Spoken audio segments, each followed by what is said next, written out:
bringing you the best in country and Irish music. This is your station, irishcountrymusicradio.com.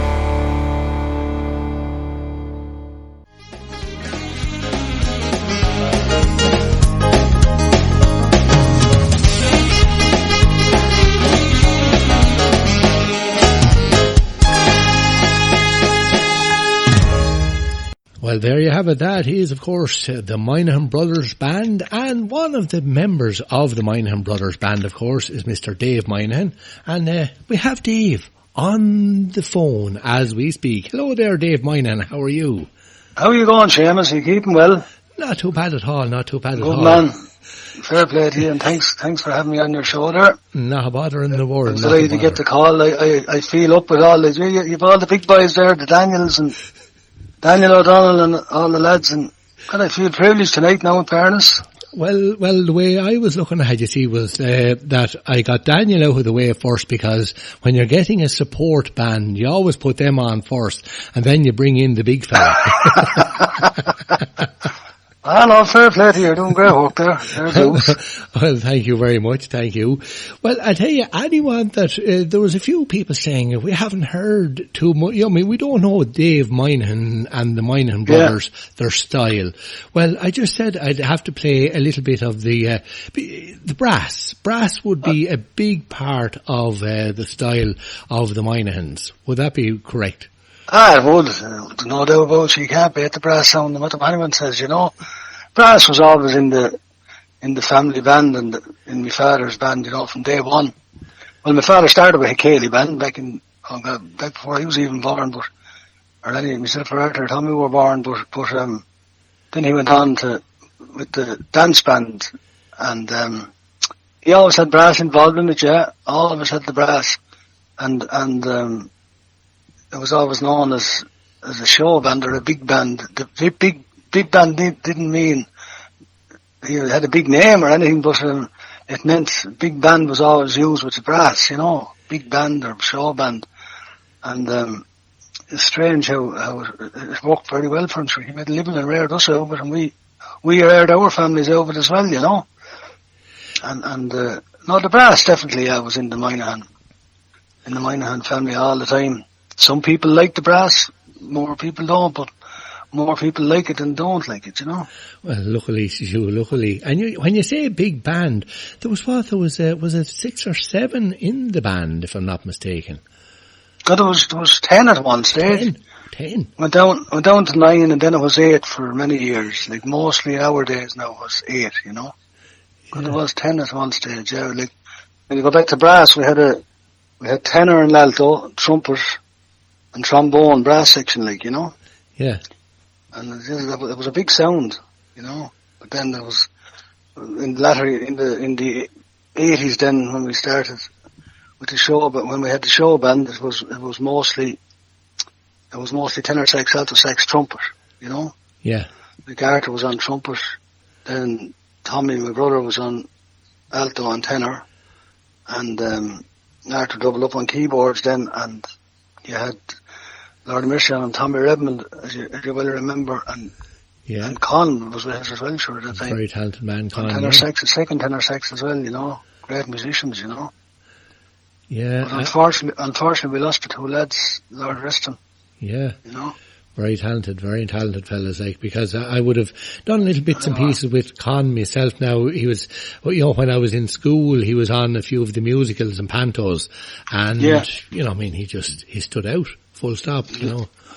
Very talented. No, Con was a great old character, you know. But he was a great character on the band, you know. He was, you could never follow with Con Redmond, you know. No. As you will know. And now, you were saying there was 10 of you in it, and of course you didn't all travel in separate cars or anything like that. Like, I mean, when you were travelling around the country, and of course you didn't just travel around Ireland, you went across the water as well. Like, I mean, go ahead. We did a lot, we did a lot across the water, and it got to the stage that you had to travel to make a living, you know. Yeah. And like, I remember, I'm going back even, I'm not sure how many age now or anything, but 21, I went back to, I'm going back even to Lent, when there was no dancing here in Ireland. Yeah. So you had to, all the bands had to go to England to earn a living, you know. Yeah.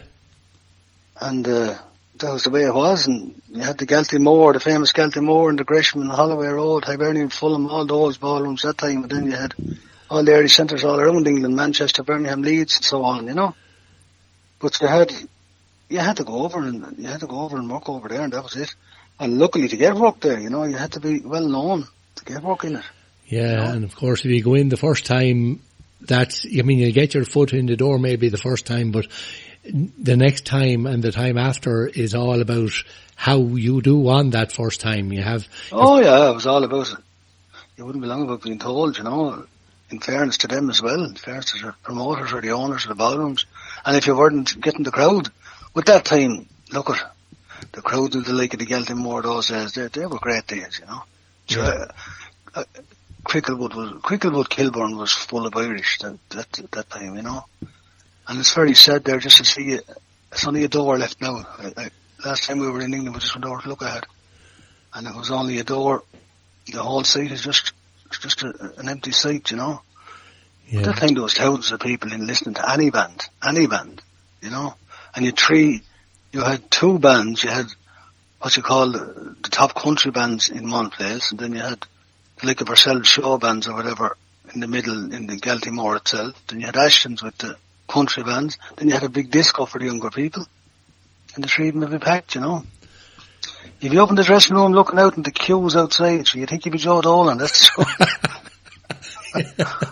Yeah, sure. You know, but Galtymore had the name and that was it. Yeah, you never took off, or like me, when the women threw up any articles of clothing, you never wiped the sweat off your brow. We never got that. We were never that lucky, no.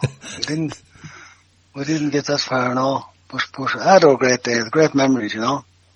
Great memories. Yeah, but as I was saying, like me, and did you all travel then in the one vehicle, like the one van, like me? Oh, we did, yeah. Well, that time now, when we were talking about the touring in England and all, that time there was 8 of us. That time, yeah, still a fair crew. 8 of us, and we had a big van that time. Yeah, my father bought a big van with put the seats in the back. He knew someone up in the airport in Dublin, so he bought 8 airplane seats out of one of the hangars, you know. Yeah. And we put those in the van and off we went. So there was 8 airplane seats reclining all in the back for the boys, and there was another 3. So the van actually seated 11, and all the gear down at the back. She was a long vehicle now, you know. Yeah, yeah.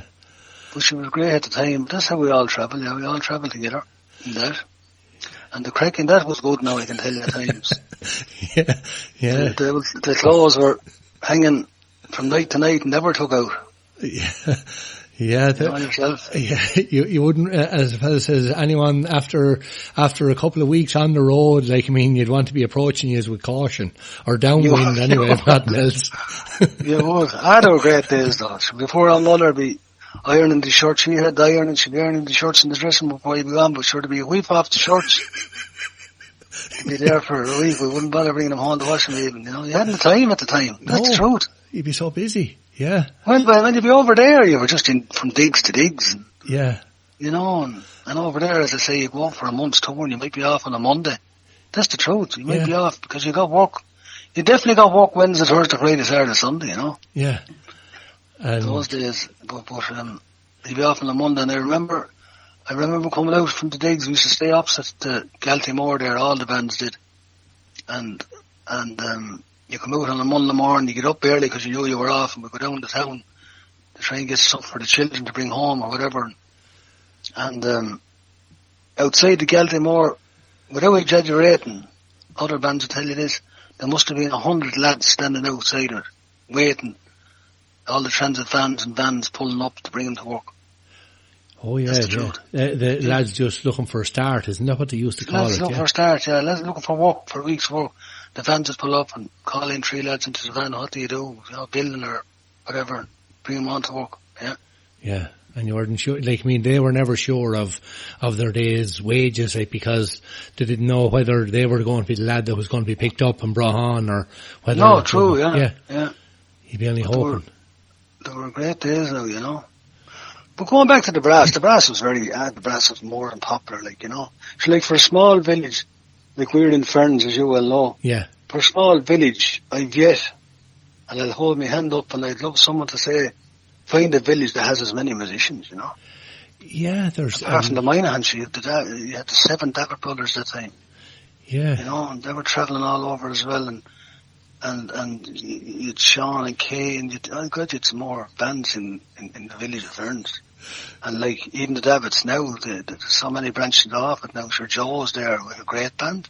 Yeah. Great country band there for years, last 10 years. Actually, we were to go over, I got ill that time, and I was to go over to, in fairness, Joe had asked us to go over to do his 10 years on the road with the country band, like. Yeah. Even though Joe was on a lot more, as you know. Oh yeah, Joe. Had different bands, but. Yeah. But, he invited us over, and God, we were very disappointed we couldn't go over to celebrate with him. But that was the starting of the COVID there last year, remember, March. Yeah, they're just, yeah, well. And just the doctor wouldn't let me travel because, as I say, I just had a bit of bad health there over the last few years, unfortunately, but. So I had to quieten down the music of the road, but sure, it's all great memories anyway. The lads, my brother Arthur and Tommy are flying it up to this as well, you know. Yeah, of course. Like, I mean, you've been on a lot of the cruises and holidays away as well with fun travel, isn't it? Or enjoy travel, yeah. Sorry, apologies. Yeah, we went on a lot of tours with Enjoy Travel now. In fairness to them, they looked after for 100%. You know, great people to work for. Lovely family business, and very down to earth, you know, and looked after all the musicians. Because sure, they gave us the opportunity of seeing the whole world. Like, we were in America with them, and Spain, Portugal, all over the world with them, you know. And what would say someone goes on one of those cruises now or on one of those holidays, like what does their day or what is your day involved, like, I mean, with the music, and or what would your punter, like what would the punter's day involve, or night? The punter's day is music and crack. That's what it is. To get up in the morning and they're out. Sure, as you can imagine, Spain, Portugal, 9 months of the year is fine weather, you know. Yeah. And Enjoy Travel, we're always going in April and October, yeah. To Portugal and Spain and places like that. So they were always more or less guaranteed really good weather. So to get up in the morning to get their breakfast, they're straight out playing music among themselves first. Yeah. Then they're in at the side of the pool, and there'll be maybe a Cayley band or a jazz band or 1 or 2 piece social dancing band, you know, playing at the side of the pool. Up to 5 o'clock in the evening, then they go and get their dinner. And they go back down, get up to their rooms, then they get ready, and they go down for all the dancing, then downstairs in the ballrooms. You know, they would have 2 ballrooms going, and looking after everyone, from comedy to Cayley's, to social dancing, to big country bands, everything, you know, in fairness to them. And then they'd have guest artists, like, as well, you know. Yeah. Like Joe actually is doing that now. Joe's the main band there now. He's backing all the artists with them, you know. But again, it's all stopped for the moment. Yeah, Joe Davitt, yeah. Yeah, he's doing very well with them now, you know. Again, we had to give it up as such because the lads, Arthur and Tommy, didn't want travelling without me, and he wasn't allowed to go anymore, so. But never know, we won't say never, you know. Never say never, like, I mean, no. you could be just going to become like a sort of a phoenix and rise from the flames again, Dave. Yeah, I know, I'm not saying I wouldn't. Oh yeah, no, but. I wouldn't do that, but. And of course, like, I mean, you were saying there that Enjoy, you go on, in March and October because, well, that suits yourself, like, no more than myself. You'd kind of have the Irish skin, shall we say, that doesn't take too well to the sun.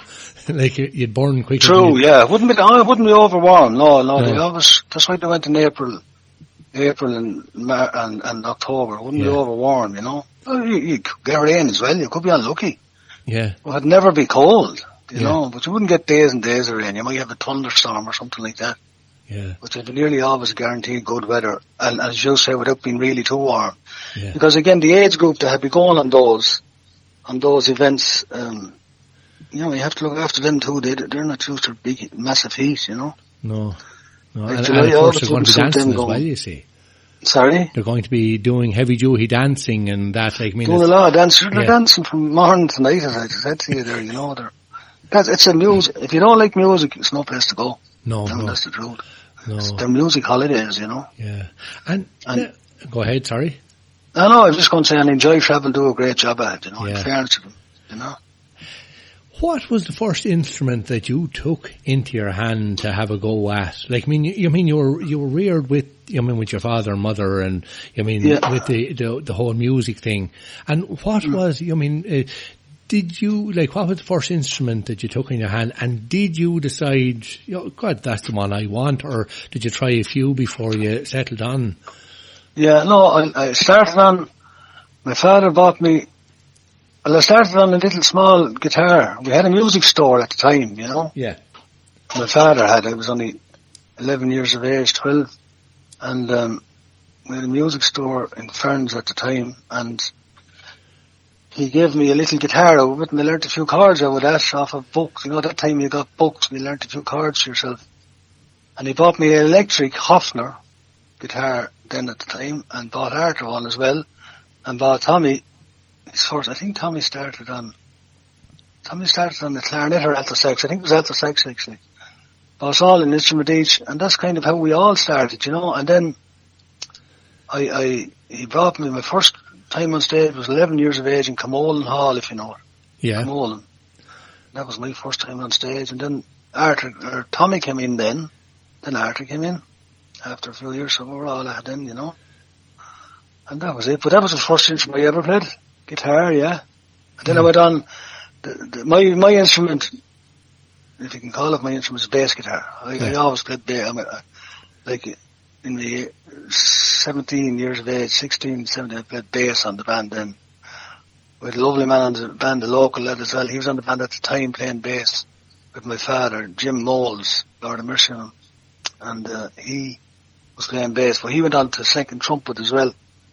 And I went on bass, and from then on I played not only bass, I loved the bass. I'd go back this minute playing the bass, I just loved the bass in the band. Bass and drums in a band, they really are the makings of any dance band anyway, Oh, they are. Well, you see, it's the rhythm section, and that's, if you don't have your bass and your drums and whatever in a band, you don't have, there's no beat, there's no beat whatsoever. It's the driving force. It's kind of like it's like the engine. The rest of it is just a gearbox. If you don't have your engine setting the pace, you're at nothing. Yeah. But it would be my favourite instrument now, bass. Then I went on to try and rear the family. I went on playing keyboards then, and we had to cut down a bit, Well, Daddy died and Mammy died. Mammy Mammy wouldn't go back playing, to be honest with you, and Daddy died, Yeah. And then so we decided that that's where the Moynihan brothers came in. Yeah. So we're at the Moynihan brothers for still are going. The Moynihan brothers are still going with Arthur and Tommy. But the Moynihan brothers, that's where the Moynihan brothers came in, and we still travelled to England, done all the Enjoy Travel trips that we're after talking about and all, and we done all those trips, kept all that going, and thank God. But what I'm saying to you is, we had to cut it all down. Yeah. There's no use in talking nonsense. The big band days were kind of coming to, you wouldn't make a living out of it for five or six lads even, 4 lads even, Whereas that time you did.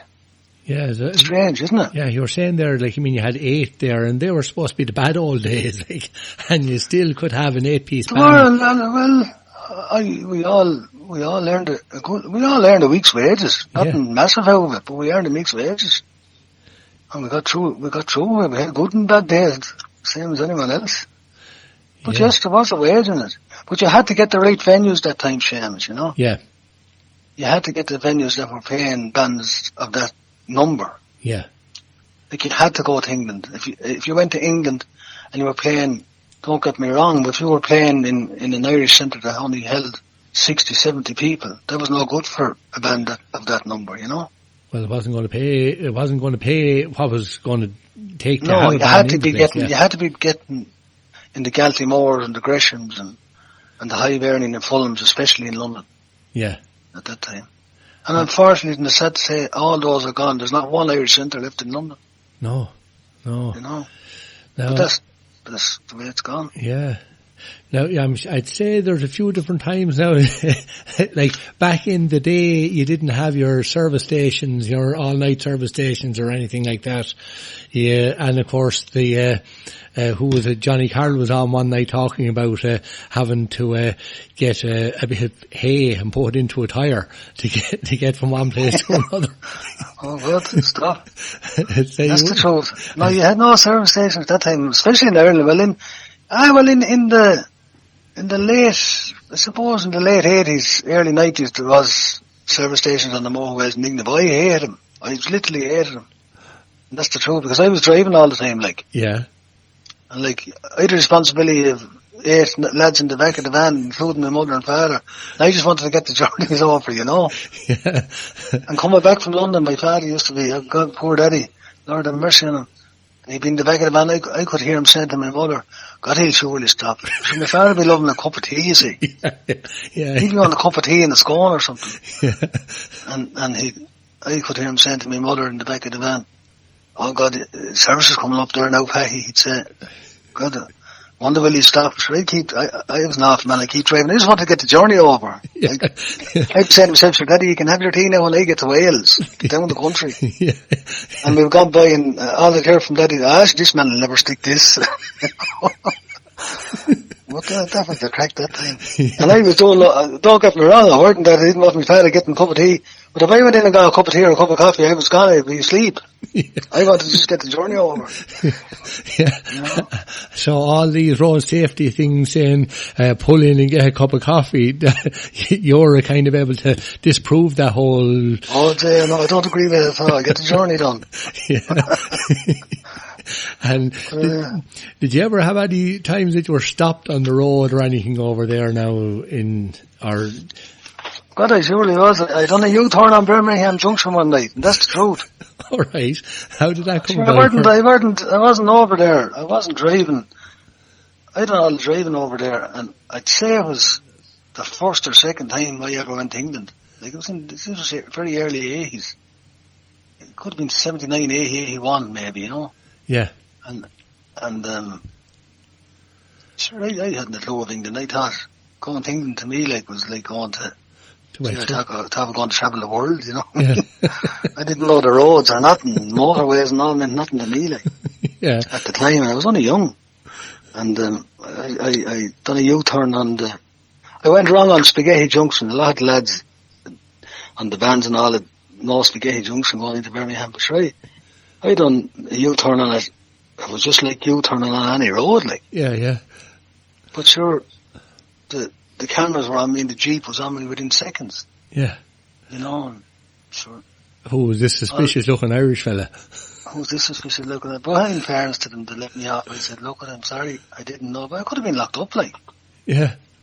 But he did. He says, Jess, you're Irish anyway. That's saying I'm proud of it. I'll go ahead with yourself, he says. Yeah. You know, he was a nice, I was lucky, man, like, to do that, when you look back on it, to do it was an awful thing to do, you know. Yeah. But sure, I didn't think I was doing wrong. Yeah. No, first or second time in England, sure, I thought, that's what I can do a U-turn here. Rather than, because if you went any further, you were down on the motorways, as you know. Oh, yeah, yeah, and yeah. you might have to go 40, 50 miles away to get back. You know what I mean? Oh, I have a story on that sometime to tell you as well about travelling with the silent mics over there and crossing the motorway as well, but we'll leave that for another night. But what was I going to say? Yeah, you were doing well, I've got to remember it. We done a lot of weddings together, the Moynihan brothers and the silent mics. Yeah, the Madcaps, yeah. And then sure you had the Madcaps then, yeah. The Madcaps then, yeah. We done a lot of work together. The only problem with you, Seamus, you were always late. We had to play an extra half hour every night for you. You'd be struck down for telling lies like that. I have to give it to you. We're always on time. We never had to play an extra bit. We were there ready to go too. Yeah, we had some great nights actually, yeah. Nights. Played all over the place, like. God, we did. Well, we did when weddings, when we were all doing weddings and all and different things. You were always there ready to go. I'm only joking, you know that. Yeah. I better correct myself. Actually, I was warning Leslie Dunn there earlier on, like Leslie, of course, from Leslie, yeah. I think he's kind of keeping his head down because he's afraid of some of the stories that we might tell about him on the air tonight. But I said, I have a lot of stories about Leslie, but we can't talk about him. No. I was actually going to mention him. I forgot, actually, I was going to mention there when I was just talking about the Southeast. You know, the bands even in the Southeast here, unbelievable. Like. It's like you go from the Davits there and ourselves, the Moynahans, and you have Blue Lace. Yeah. Then from the Davits you have the Heartbeats. Yeah. You have Joe Davitt in this band, you Take 5. There's the Davits alone have a portion of bands out even going still, you know. Yeah. Blue Lace. Teddy and Cathal Barry in the Southeast. You know, you have a lot of bands, but Leslie's a character, alright. Good one. He's a good one, all right. When himself and Stephen Murphy now head away there to Lourdes every year, you think it was Right Said Fred were after reforming or something, like, you know, you see the two heads and they're going along, and I tell you, I wouldn't have a whole lot of hair myself, but because I'd be like a Meda compared to the two boys. Leslie may get a hairbrush himself. It's gone long now. If you give him one now, if you give him a comb, he'd say he'd never part with it, you know, so. I'm telling you. But, and the boys are doing a good job there, and they does the live Facebook there now as well, and the parents to them, they're hanging in there doing their bit, and sure, look at, what more can musicians do at the minute? Yeah. And then you get, and I hate saying this on the air, but you get the government then, at the time there, I think they're gone off the fact now, expecting musicians to go and get all their jobs. For God's sake, I don't know. I think to a lot of them were only a hobby, you know. Yeah. Like all musicians have learnt their trade, and took many years to put a lot of equipment on the road, and a lot of money and vans, and that's their job. Like it's not their choice that they're off the road. No, and it's something that you put a lot of years into learning. Like, I mean, it's not just something you pick up a guitar and you know it, because like, I mean, any instrument that you pick up, you're learning about it every day that you pick it up. Like, I mean, you're learning about it, and that's it, full stop. Like, you know, and there's new ways of playing it, if you know what I mean. Like, there's not just a one way to do anything. Like, I mean, so. Yeah. It's strange now, you know, but I know. Well, I think well, you probably heard it yourself. There, people saying like musicians should go and get another job. For God's sake, yeah. You know, have a bit of respect for the musician. Yeah. Well, I don't care. Oh, go ahead. Yeah. I say I don't care who says any different. Yeah. Like there was some of the government there saying musicians should get other jobs. No way, like. No, it's not something. It's a trade. Yeah, it is a trade, and that's it, full stop, you know. Yeah. But it's not our fault we're off the road, you know. No. Well, it's not their fault either. No, it's not their fault either. But no. Unfortunately, it's the way things have gone now, and that's it, you know. So what do we do? It is, yeah. I see. I have a Maeve and Paul Moynihan from the Galway branch of the Moynihan family. All right. Saying a quick hello there to you.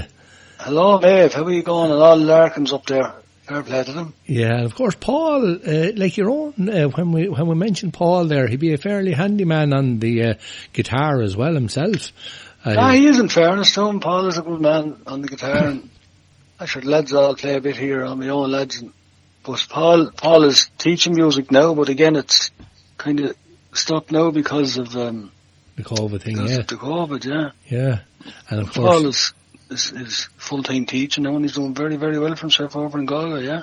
And of course you have John. John he's a teacher, of course, as well, but he's involved in media as well now, if I'm not mistaken. Your son, John. Yeah, well, he's hoping to be involved. Yeah, he's doing a course at the moment in media. Yeah.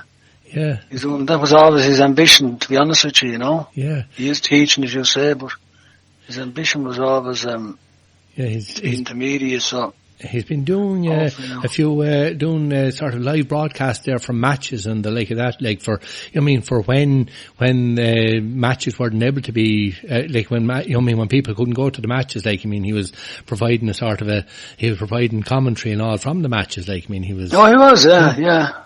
Well, a group of lads here, John started up, and a group of his friends from school, like, you know, just came in with him, few of them to do the broadcast and John to do the camera work, and then he went on to, he got work out with it on his own then, you know, like, he did the leash, all the leash games there lately until the GA was stopped. They were looking for him, you know. Yeah. And, like, live stream is very popular now, you know. Yeah. Live stream, and he has all the equipment there and all, so he's well able to do it, and he loves that. Loves that. He always. Then he did it for the local church here, sure, that were delighted with him then to do that, you know. But he was done as for them, but of course, it's live streaming is the end thing at the minute, you know. Of course, now when we talk about media, you haven't just restricted yourself to doing the music. Like, you were also sort of a film star there a couple of years ago, if I'm not mistaken. Like, I mean, in fact, you were so well taken with it that Brad Pitt was looking for you to be his stunt double. I was, yeah. Sure, they were looking for me to act and everything. That was a great one. Yeah. Of course, we're talking, anyone that's wondering what this is all about, there was a film made in Enniscorthy a couple of years ago called Brooklyn. It has Saoirse Ronan there as one of the stars, and Donald Gleeson, if I'm not mistaken, as well, and a number of other characters and actors as well, and it was done all in Enniscorthy. Now, of course, it was back to do with a girl from the 50s, if I'm not mistaken, 50s, early 60s. Saoirse Ronan was playing that character.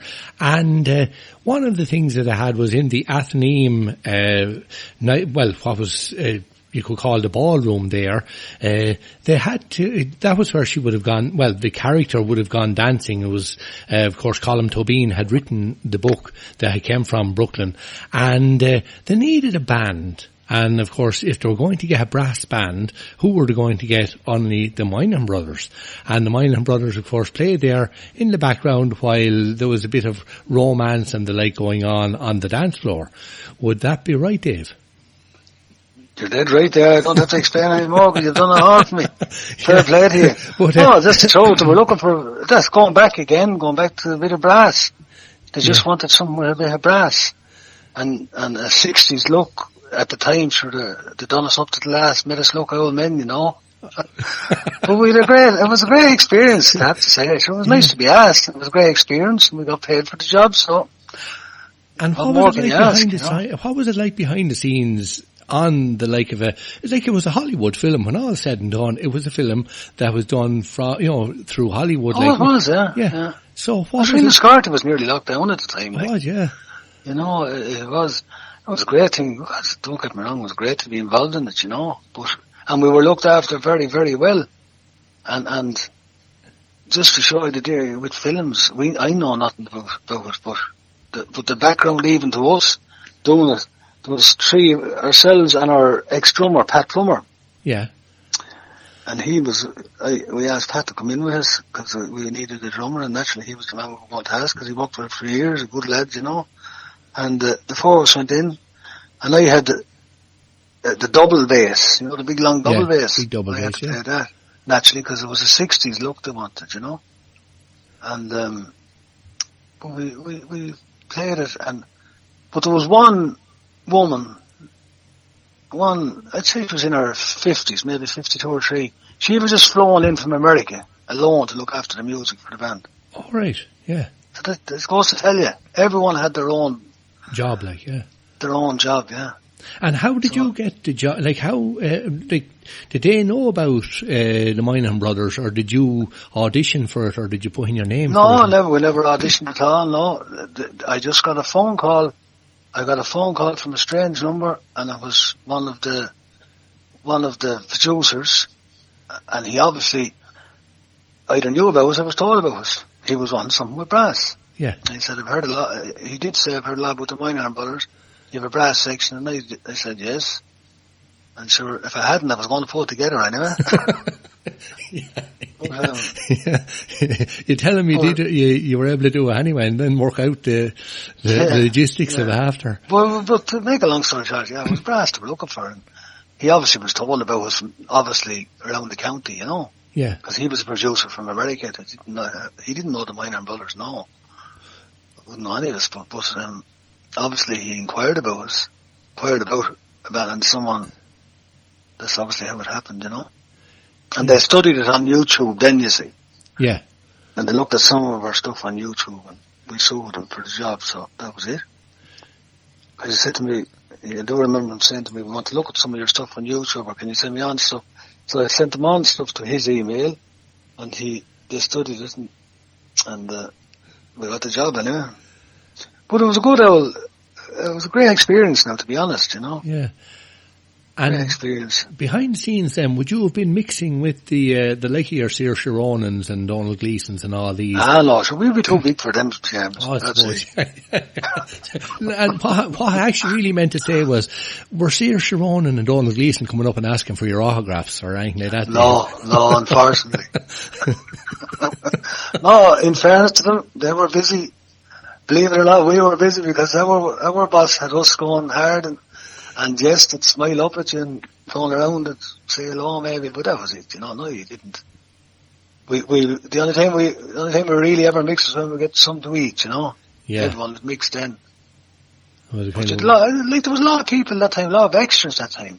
Yeah. As you remember as well. Oh yeah, there was, yeah. There was a lot of crowd scenes and the like of that, you see, and all a sorts. lot of crowd scene, yeah. Yeah. Yeah, should have had the whole... Everyone did mix, in fairness to them, yeah. you know.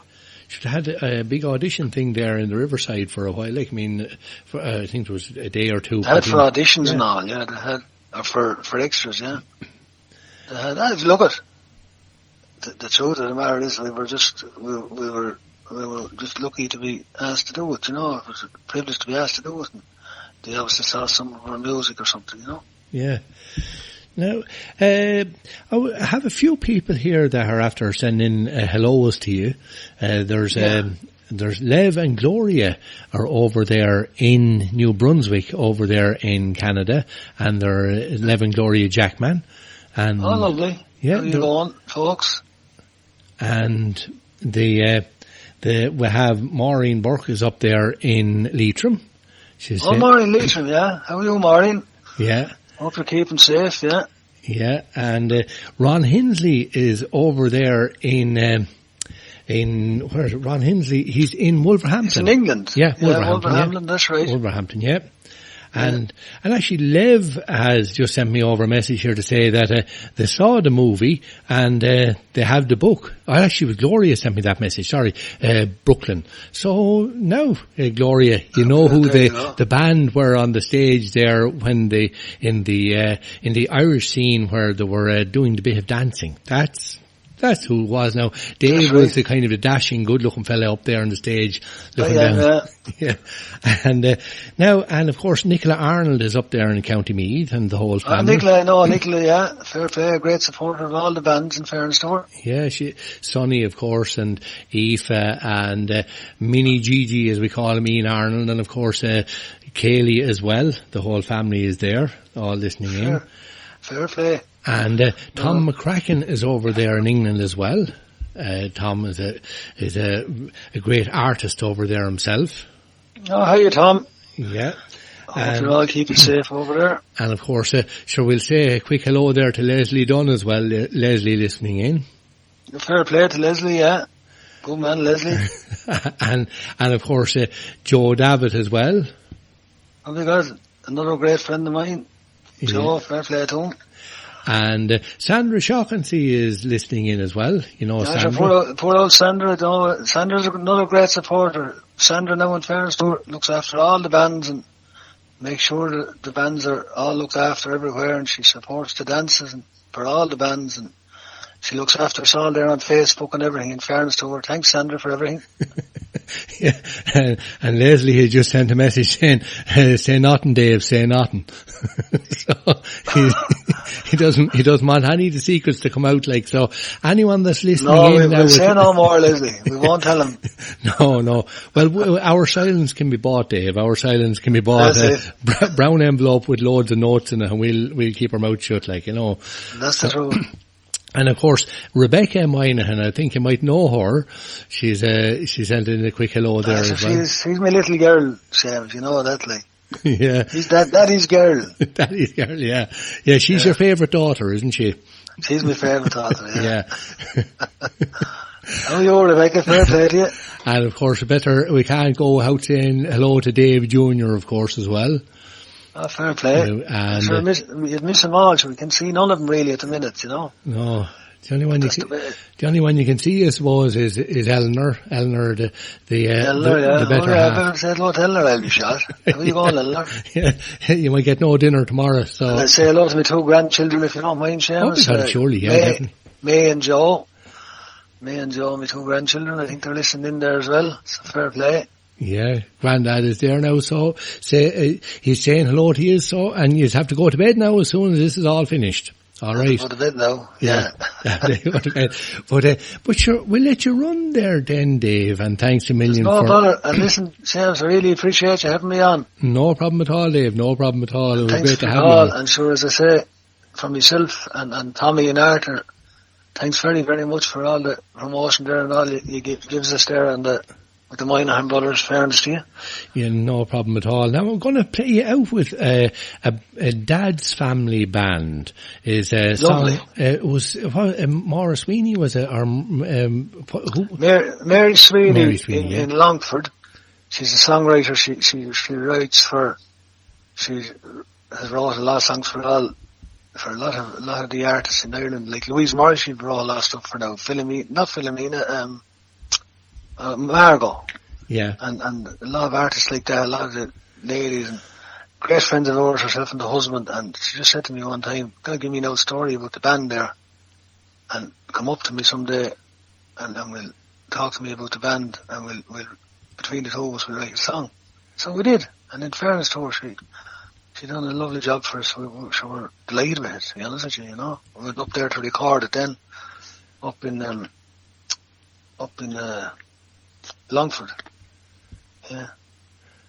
And so that, and it more or less tells the whole story all about your father's band, it being a family band, of course, and yeah, it does, and like there was a lot of other members, but Tommy and Con, sorry for going back on it now, but Tommy and Con were members of the band as well, so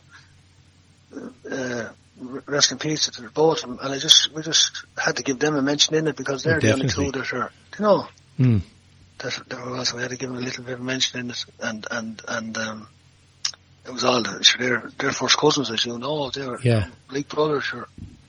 Sure, Tommy and Con, and my own Tommy especially, used to be locked in a room by their father to learn the sexes when they were chaps. So the boys would hop out the window. They'd have to go up to town to get by a packet of fags and sweets and all. Oh God, the stories that time. There's no more young lads didn't want to be locked in a room learning the saxophone, but they learned them after anyway. Yeah. Well, once they ran out of money for fags and sweets, the figure we may learn a bit of sax now, and maybe we get into the band and we'll make a few bob and we can buy more sweets and fags, like, you know. So. Yeah. But like mentioning Dad's Family Band song there, so the crack on the road, it was good, Seamus, and that's it was. It's one of the better parts and one of the worst parts of the band scene is the travel. Like, I mean, but if you have a good crew with you, like, I mean, it does shorten the journey, as the fellow says. It does, yeah. It does, and in fairness, like, we have great memories now, in fairness, and sure, look, as I say, I leave you at this now, as I say, the lads, my 2 brothers are flying it. And hopefully it'll all come back for everyone, for all musicians. Yeah. For all musicians, because I do pity the younger musicians now, because you have young men on dance bands now, on some of the bands now, with young children and mortgages there. God, it's not easy on them, you know. It's not a bit easy. It's not easy at all. And like then being told to get another job, sure, those men and women, they know nothing on music. Yeah. You know, they're playing music their lifetime, trained. It's like going to college. They had to go train how to be a musician, and now they're left with nothing, you know. You know. So hopefully, I pray to God it comes back for them all. It will come back. Yeah. It will. Because as the fellow said, music is not just it's not a job, it's a passion. And it's a passion. Oh, it is a passion, yeah. You know. So, but sure, we'll let you run there then, Listen, Dave. thanks very much, James. Thanks for a million, Dave. Thanks a million. And as I say, Dave Moynihan from the Moynihan Brothers Band, and of course from the Moynihan family band as well, way back when. So here is Dad's family band, and thanks a million, Dave. Thank you, Seamus. Thank you. Thank you. Thanks a million. Bye.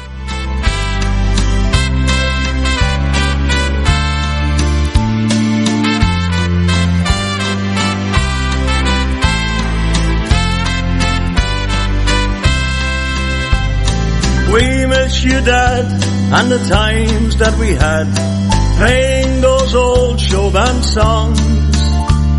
My brothers and I remember those times with Dad, Mam, Tommy and Con.